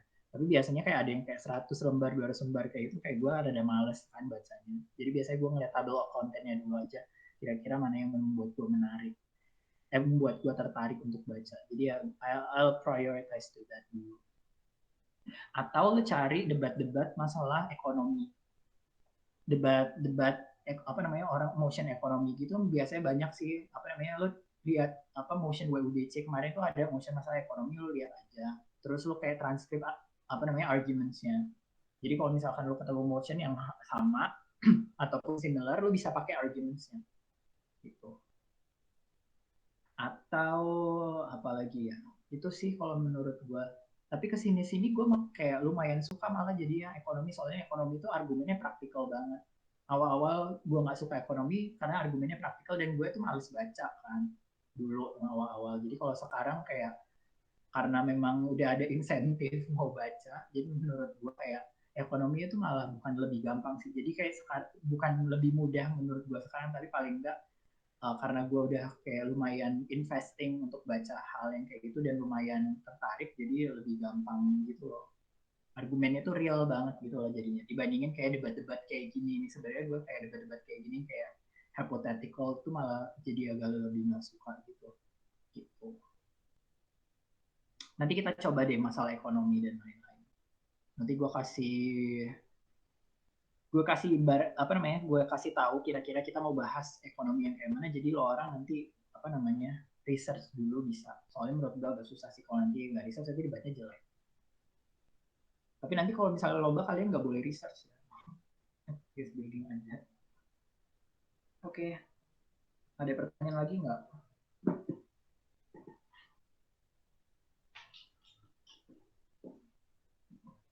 I think kalau misalnya mau debat nggak ada lawannya lagi, ada tingkat kalian nggak ada yang mau datang lagi? Bagaimana? Itu nggak tahu sih Kak, emang nggak ada yang join lagi. Mungkin kenapa? untuk Takut besok bisa sama gue atau disiapin. gimana? Oh gitu. Cuma Banyak kalau kan nggak bisa kayak nanti ada ngomong aja ujian. sama gue. Nanti gue coba nanya sama mereka, siapa tahu mereka bisa. Siapa tahu anak-anak gue bisa juga. Nanti kalau misalnya nggak ada, kabarin gue aja. Soalnya susah nih kalau misalnya nggak ada lawan. Gitu. Nanti gue coba ini deh cari lawan yang berbeda gitu. Oh ya, yang reply speaker. Oh iya, reply speaker ya. Kalian belum diajarin reply speaker sama sekali? Belum. Belum, Kak. Ya ampun. Ya udah. Reply speaker itu kan kalian itu cuma bisa first sama second-nya aja. Besok kita coba ya antara si Gap sama si Ezra. Soalnya kayak reply speaker itu cuma boleh speaker yang memang membawa argumen, makanya speaker nggak boleh. Jadi pula kasihan banget kan speaker habis maju mau maju lagi gitu. Jadi yang pertama maju reply speaker itu dari opposition dulu baru ke government. Jadi selesai opposition web, maju reply speech dari opposition. Sampai sini ngerti ya? Dan ini ordernya. Ngerti Kak. Oke. Terus jobnya itu ngapain sih gitu. Nah, jobnya reply speaker itu sebenarnya adalah ngasih bias education. Jadi mereka itu kayak sama kayak third speaker, tapi mereka itu nggak ngasih rebuttals. Tapi misalnya ngasih clash, tapi ngasih tahu kenapa clash itu dimenangin sama tim gue. Pokoknya itu ngasih bias education kenapa tim kita ini seharusnya menang di debat ini. Gitu loh. Kak boleh kasih contoh wordingnya gitu nggak? Apa aja gitu? Gimana ya contoh wordingnya? Nah, nanti dulu banyak banget sih, gue jadi bingung nih. Sebenarnya tergantung debatnya kayak mana ya. Kalau debat tadi misalnya gue jadi opposition reply, misalnya gue kayak misalnya I'm going to bring two clashes in this debate and why opposition should win in this debate. First, I'm going to tell you about why choices matter, something that dismissed by side government. Second, I'm going to tell you about the outcome. What is the likelihood of people that we're going to protect, which is the mind readers and society in our side of the house. Gitu. Mulai dari clash pertama langsung clash pertama. Dan waktunya itu cuma berapa sih? 4 menit kok nggak salah. Oh, 4 menitan ya, lupa gue. Ya 4 menitan. Kayak langsung going to the first clash aja kayak gitu. Ngomongin masalah kayak choices. Kayak lu bilang aja in our side we say kalau misalnya choices matter. Ini juga part of democracy and respecting the right of individuals in terms of bodily autonomy. What the government responds to this case is that it's going to be bad for people that discriminated, and it's not and government failed to do that. Number one, we don't think that's responding our case very clearly because because they never tell us why forcing individuals it's so democratic. Habis itu bisa bilang juga why forcing individual is democratic and why saving individuals lives needs to have a great sacrifice of these individuals and why those protection needs to be misalnya the burden of these individual who possess mind reading ability. I think that's never been answered by side government. What we really concerned in this debate is the idea of how they can still maximize their ability to a greater extent. Be it they want to monetize these things, be it they want to help other individuals, or to the extent helping government to solve certain case like in law system and other things. I think these complete benefits is exclusive from side oppositions comparatively to whole government side that did not really engage to our case and did not really give a whole benefits of how individuals would be much more contributive if we're not using their proposal anyway. Misalnya kayak gitu. So therefore the first class goes to the oppositions. Nanti second classnya sama kayak gitu juga kayak dijelasin. Sebenarnya stylenya itu banyak banget. Kalau misalkan kalian mau pakai di YouTube juga banyak banget caranya gimana, yaitu contohnya aja kayak you guys can improve that, kayak gue yakin kalian bisa lebih bagus gitu. Yang penting intinya kalau misalnya di reply speech itu selain ngasih bias education itu adalah mengclarify debatnya ya. Harus diklarify kenapa debatnya itu lebih clear di tempat lo orang dibanding punya mereka. Dan sebisa mungkin gambarin kenapa itu lebih kayak gimana ya, lebih gambarin debatnya kenapa itu kayak lebih tangible dan juga lebih kayak dekat sama spirit of the motion-nya gitu. Pokoknya again, kalau misalkan lo mau menang, lo kayak ngejawab BOP-nya dan lo harus benar-benar dekat sama apa yang mau diomongin sama motion. Exactly what the motion wants gitu. Ya buktiin itu aja, itu sih. Jelas nggak? Apa ada yang mau ditanyain lagi? Oke, jelas Kak. Kak, berarti ini more likely kita kayak persuade Ejunya gitu ya Kak? You should persuade them. Kenapa lu harus menang di sini? Dan jangan jangan sampai malu-malu gitu lah, pokoknya lo harus berani. Ya pokoknya yang di debat juga harus berani. Cuma kalau di sini kayak gitu aimnya, harus benar-benar mempersuade mereka gitu. Anything, ada yang mau di-clarify lagi? I think kayak debatnya satu dulu ya hari ini, mungkin the rest kita bisa pakai sharing, yang hari ini kita pakai sharing ini aja, apa yang masih jadi problem. Besok terakhir kita latihan ya, probably kalau misalkan memang ada orang, gue bisa ngasih 3 debat ataupun kayak mulai lombanya hari apa ya? Jumat Kak. Jumat langsung first round ya itu ya? Iya. Berarti 2 hari lagi. Wow, deket banget. Oke. Apalagi ada yang masih bingung nggak? Apa kayak di presentasi di ininya masih ada yang bingung?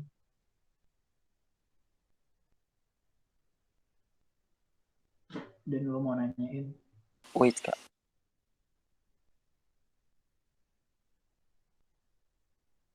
Kalau ini Ya. Udah dijelasin sih untuk struktur di web, tapi to clarify thing, the best formula as a web itu gimana sih Kak? The best formula. Gue gimana sih best formula? Kayak can you specify what kind of things? Gue nggak tahu. Iya. Kayak kan kita harus provide new analysis. Terus untuk ngatasin nggak repetitifnya sih, kalau gue masih susah di situ, itu kira ada tips nggak Kak? Tips ya? Nanti dulu gue pikirin ya, selama gue jadi web gimana. Tips biar nggak repetitif. Kalau misalnya biar nggak repetitif, biasanya gue gini. Yang gue sarankan pertama kali dari ini biasanya anak didik gue itu adalah kalau third speaker gak usah nulis dulu pertama. Biasanya orang repetitif karena udah kebanyakan nulis. Itu satu sih. Pasti deh. Pokoknya kalau misalnya speaker belakang, gue bahkan second speaker itu jarang banget nulis gitu. Soalnya gue nggak mau repetitif gitu. Jadi gue nggak, kalau misalnya second itu mungkin yang gue tulis itu adalah extension gue atau argumen gue gitu. Baru kayak baru gue kayak nanti yang pas first speaker gue ngomong atau first speaker opposition dari lawan previous speaker gue ngomong, itu baru gue kayak fokus banget gitu sama rebuttalnya atau sama engagementnya dan lain-lain. Kalau jadi third speaker mau debat mulai mau kayak mana, lu gak usah nulis apa-apa dulu. Mungkin yang bisa ditulis dari itu adalah debatnya mau debatnya mau kemana, atau kayak lu bisa nulis sesuatu yang memang penting di first speaker atau second speaker lu, tapi lu mau lebih highlight itu lagi. Jadi jangan nulis apa-apa dulu biar nggak repetitif menurut gue gitu. Itu satu. Terus menurut gue juga kayak ada beberapa debaters ataupun ada beberapa debaters yang kayak ngerasa dia nggak repetitif itu, lo itu kayak forget your case, forget the first sama second speaker case gitu. Jadi kayak lo udah don't mind lah, udah rebuttal sama pokoknya kayak lo assume first speaker sama second speaker lo argumennya udah bagus. Jadi lo kayak bisa fokus ke improving your rebuttals atau case lo gitu. Gitu sih. Kalau dulu gue dapet advice dari pelatih gue kayak gitu. Kalau misalnya lo mau jadi speaker belakang itu bahkan kalau misalnya lo ketemu rebuttal yang oke di awal-awal, kalau misalkan lo itu merasa itu memang harus dibawa first speaker lo tuh mau nggak mau lo harus ngasih ke first speaker lo gitu loh. Memang kayak harus legowo gitu loh kalau jadi later speaker. Second ataupun third juga kayak gitu. Kalau misalnya lo ngerasa rebuttalnya bagus di bawah second, lo harusnya ngasih ke second gitu. Kalau gue ngerasa kayak gitu, tapi ya pasti nanti lo ketemu rebuttal lagi gitu, soalnya kayak speakernya pasti banyak yang ngomong gitu juga sih menurut gue, pasti ngasih nge-floor ideas tadi. Soalnya menurut gue juga kan banyak yang nggak diribat juga kan sama Jeff sama Ezra gitu kan. Seharusnya kayak lo lebih pay attention sama lawan lo aja gitu, ngeribat gitu, nggak pay attention sama lawan ngeribat doang, tapi lo juga harus ini sih apa namanya, case lo juga harus diprioritize gitu, kenapa lo harus menang gitu sih. I think I hope it's going to be helpful.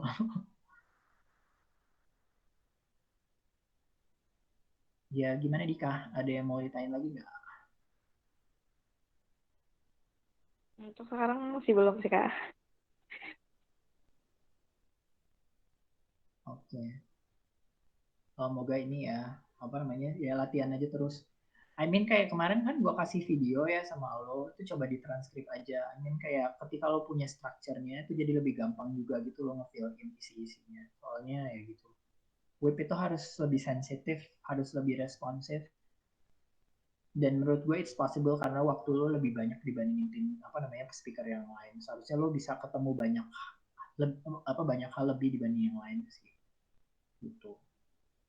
I mean kalau misalnya lo nggak bisa juga, please asking for help juga sama speaker yang memang udah maju. Misalnya first speaker udah maju, kayak lo minta bantuin gitu loh. Biasa nggak minta bantuin kayak itu atau cuma diem-dieman aja? Ayo, jujur sama gue. Kalau kalau udah minta bantuan nggak dibantu bilang aja nggak apa-apa. Oke. Kira-kira Menurut gimana? kita, kita Apa? biasanya discuss di awal doang gitu sih Kak. Abis itu ya Kalau doang jadi masing-masing. tengah-tengah enggak. Habis itu masing-masing. Oh ya, nggak bisa kayak gitu berarti guys. Harus ada komunikasinya. Biasanya kalian pakai apa? Case buildingnya. Telepon Kak via WhatsApp. Begitu. Sebenarnya kalau mau discuss di grup nggak apa-apa sih. Gue biasanya kalau misalnya lomba online, gue discussnya sih kalau nggak dari Google Doc, dari WA. Jadi gue kayak pernah turun lomba open gitu sama murid gue kan. Kayak yang satu pakai Google Doc dan pakai WA, kayak dua-duanya sih enak sih buat gue. Kalau pakai Google Doc kayak lo tinggal nulis aja misalnya, lu jangan lupa ribat ini ya, terus lo ngasih ribat lo langsung, kayak itu jadi lebih gampang. Terus kayak misalnya lo harus bener-bener ini, apalagi lo third speaker gitu, jangan lupa nih gue kasih ribat nih, kayak gitu ditulisin. Jangan sampai kayak udah lo debat lo malah sendiri-sendiri, itu malah kayak nanti jelek. Pasti nanti entah kayak lo sangat repetitif atau lo punya directions yang berbeda gitu. Kecuali memang lo chemistry-nya oke banget bertiga gitu loh. Jadi kayak lo udah ngelihat motion, lo udah langsung tahu gitu pikiran teammate lo gimana. But that happens loh sama beberapa debater yang gue tahu, soalnya memang mereka udah sering turun bareng gitu. Makanya di debat itu sebenarnya chemistry itu penting banget gitu. Nah, building chemistry itu ya entah lo chatting sama teammate lo terus-terusan atau lo kayak ya terserah sih, banyak banget lah ini means untuk membangun chemistry. Soalnya penting banget di debat gitu. Kalau bisa nanti kalau misalnya lo mau turun-turun lagi ya timnya sama yang ini dulu, building chemistry-nya sampai jadi dulu, baru kayak kalau mau ganti ya nggak apa-apa. Tapi biasanya kalau misalnya udah chemistry-nya bagus sih nggak mau ganti. Tuh. Ada ya gitu deh pokoknya. Gue kayak kalau ngelatih anak-anak itu biasanya jarang gue breakdown gitu loh timnya kalau udah bagus. Kalau misalnya belum bagus baru kayak gue acak-acak dulu gitu. Ya gitu deh. Ya jadi kayak komunikasi ya yang pas lagi lomba ya. Terserah lo mau pakai Google Doc ataupun mau pakai apa namanya grup di WhatsApp, terserah, tapi yang penting harus ngobrol yang pas case building, harus discuss kira-kira arahnya kayak mana. Lu ingetin teammate lu itu penting banget. Kayak debat itu kayak masih mengconsider you guys sebagai human kok, jadi kayak lu nggak bisa sendiri, makanya debat itu per tim gitu loh. Kayak harus benar-benar bahu gotong royong lah ya, kayak gitu, harus dibantuin, gak mungkin lo sendirian gitu. Oke ya, ada lagi nggak ya yang mau di share? I think kayak sharing dulu aja sampai akhir ya. Oke, mungkin gue punya waktu maybe 5 minutes lagi. Kalau misalnya nggak ada,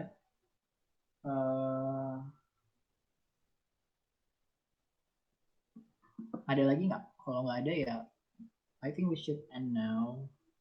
Kalau besok kita mulai earlier. Kalau misalkan ada ini ya tim lagi. Atau kalian mau mulai lebih sore? Mau nggak? Gue sebenarnya bisa sih besok kalau misalnya lebih sore, biar debatnya lebih banyak. In case kalau misalnya penuh orangnya. Atau kalau misalkan besok nggak ada orang, tetap nggak ada orang, atau kayak debatnya kayak gini, apa namanya, misalnya gue bisa bawa orang tapi mereka nggak bisa lama-lama, nanti gue yang debat sama kalian aja nggak apa-apa ya? Oke, Oke Kak. Oke. Ya udah, kalau misalnya nggak ada pertanyaan atau kalau misalnya nanti ada pertanyaan ya chat gue aja ya. Oke. I think that's it for today. Oke Kak. Jangan lupa ya, ini tugas lagi ya, apa dikumpul before the practice. Kabarin gue kalau misalkan besok misalnya kalian bisa mulai dari jam 5 gitu. I can do that sih besok kayaknya for the meeting. Ya. Mungkin kita kepotong maghrib aja buat istirahat. Oke, guys. Oke Kak. See you tomorrow. Ya, thank you Kak. Thank you. See you. See you.